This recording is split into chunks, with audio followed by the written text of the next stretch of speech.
12ാം നിയമസഭയിലേക്ക് നടന്ന വാശിയേറിയ തെരഞ്ഞെടുപ്പിൽ 72% വോട്ട് രേഖപ്പെടുത്തി.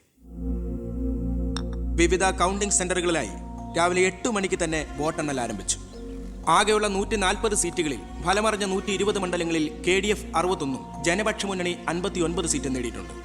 കേരളത്തിലെ മുന്നണി സമവാക്യങ്ങളെ അട്ടിമറിക്കാൻ പോകുന്ന പുതിയൊരു രാഷ്ട്രീയ ധ്രുവീകരണത്തിനുള്ള സാധ്യതയാണ് ഇപ്പോൾ നമ്മുടെ മുന്നിലുള്ളത്. ഒരുപക്ഷേ കേരളത്തിലെ അടുത്ത മന്ത്രിസഭ ഒരു തൂക്ക് മന്ത്രിസഭയായിരിക്കും.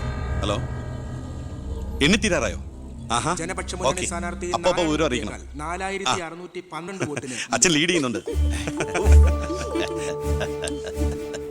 അടുത്ത CM അച്ഛൻ തന്നെ. ഇപ്പോൾ കിട്ടിയ വാർത്ത, പുതുശ്ശേരി മണ്ഡലത്തിൽ KDF സ്ഥാനാർത്ഥി തൊമ്മൻ ചാക്കോ 4000 വോട്ടുകൾക്ക് വിജയിച്ചു. ഇത്തവണയും ഭരണം ലഭിച്ചാൽ KDFൽ മുഖ്യമന്ത്രിയാകാൻ സാധ്യതയുള്ള ആളാണ് തൊമ്മൻ ചാക്കോ.